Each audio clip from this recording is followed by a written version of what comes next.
जोहार, जय मल्लियासी में संकेत और आप देख रहे हैं एमएन टीवी।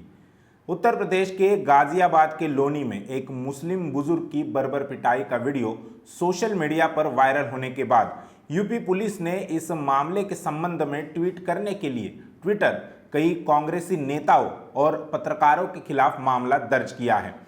मामले के 3 अलग अलग पहलू सामने आए हैं। पहला, अब्दुल समद सैफी जिनके साथ ये आपबीती हुई उनका। दूसरा पहलू पुलिस का और तीसरा पहलू फैजल का, जिसके छोटे भाई आदिल को पुलिस ने इस मामले में आरोपी बनाया है। अब हम इन तीनों पहलुओं को समझने का प्रयास करेंगे। सबसे पहले बात करते हैं 72 वर्षीय अब्दुल समद सैफी। इन्होंने पुलिस को जो बताया उसकी। सैफी का कहना है कि उन्हें एक ऑटो रिक्शा में बिठाया गया, एक जगह ले जाया गया, उनसे जबरन जय श्री राम के नारे लगवाए गए, उन्हें मारा गया और उनकी दाढ़ी काटी गई। द क्विंट के पत्रकारों ने छानबीन के लिए सैफी के रिश्तेदारों से बातचीत की और पाया कि सैफी ने वारदात के बाद घर आते ही अपने रिश्तेदार आसिफ को, जो उन्हें मिलने के लिए घर आया था, उन्हें ये बातें तुरंत ही बता दी। लेकिन द क्विंट के पत्रकार सैफी या उनके बेटे बब्बू से नहीं मिल पाए। सैफी के बेटे बब्बू ने टाइम्स ऑफ इंडिया के पत्रकार से कहा कि पुलिस ने झूठी कहानी रची है। पुलिस इस मामले में मुस्लिम नौजवानों को टारगेट कर फंसा रही है और ऐसा करके वह इस मामले का कम्युनल एंगल बदल रही है। पुलिस को इन बातों पर विश्वास नहीं है और उनकी एक अलग कहानी है जो उन्होंने एफआईआर में लिखी है, और वही है इस मामले का दूसरा पहलू। पुलिस के मुताबिक सैफी मुख्य आरोपी परवेश गुज्जर को पहले से ही जानते थे। सैफी ने परवेश गुज्जर और इन जैसे कई लोगों को ताबीज बेचा था।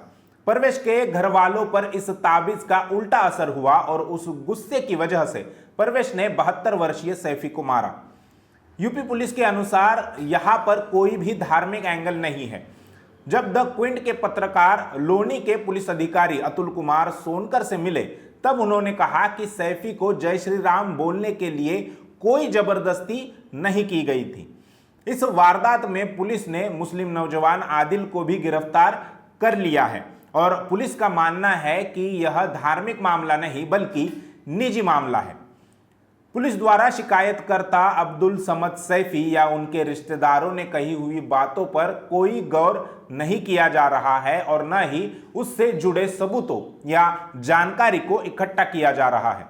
पुलिस इस मामले को पूरी तरह से दबाने के काम में लगी है। इस वारदात का तीसरा पहलू आदिल के बड़े भाई फैजल का है, जिसने मीडिया को बताया कि आदिल और अन्य कुछ लोग, जिनमें 2 हाजी भी शामिल थे, सैफी को बचाने के लिए मौकाए वारदात पर गए थे। आदिल या अन्य किसी मुस्लिम व्यक्ति का सैफी को धमकाने, मारने या उनकी दाढ़ी कटवाने में कोई रोल नहीं है। जो लोग एक बुजुर्ग को बचाने के लिए वहां गए थे, पुलिस ने उन्हें ही आरोपी बताया, उन्हें फंसाने का काम किया है। हालांकि फैजल ने यह भी कहा कि पीड़ित अब्दुल समद सैफी मुख्य आरोपी परवेश गुज्जर को पहले से ही जानते थे। इन तीनों पहलुओं में जानने समझने वाली बात यह है कि कोई भी मुस्लिम व्यक्ति अन्य किसी मुस्लिम व्यक्ति की दाढ़ी कटवाने का काम नहीं कर सकता और न ही ऐसे कामों में शामिल हो सकता है। ये बात सैफी के बेटे बब्बू ने भी टाइम्स ऑफ इंडिया से कही है। बेगुनाह मुस्लिम नौजवानों को झूठे आरोपों में जेल में बंद करने का काम तो पिछले कई सालों से चल रहा है। इस काम की शुरुआत कांग्रेस ने की थी और आज भाजपा उसी नक्शे कदम पर चल रही है। इसको लेकर जो राजनीति हो रही है वह केवल 2022 में होने वाले यूपी विधानसभा चुनाव में वोट बटोरने के लिए। कांग्रेस एक तरफ जहां मुस्लिम हितैषी बनने का प्रयास कर रही है या ऐसा जो दिखावा कर रही है, वह भी बिल्कुल झूठ है।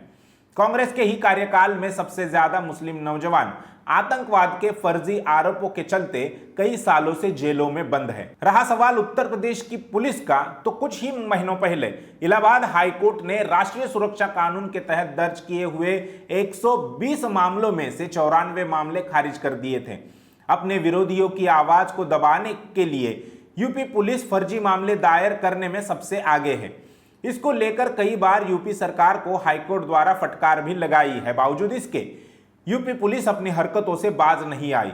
डॉक्टर कफील खान से लेकर तमाम ऐसे उदाहरण दिए जा सकते हैं और उसके आधार पर यह कहा जा सकता है कि गाजियाबाद के इस मामले में भी पुलिस यूपी की पुलिस बेगुनाह मुस्लिम नौजवानों को फंसाने का काम कर रही होगी।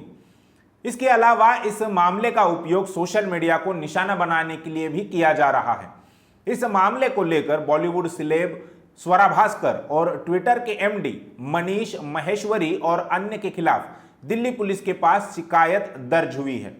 यूपी सरकार और उनकी पुलिस ट्विटर और द वायर जैसे मीडिया संस्थानों को डराने और एक तरह से धमकाने का प्रयास करती हुई दिखाई दे रही है। अब तक के लिए बस इतना ही। आप देखते रहिए MN टीवी। शुक्रिया।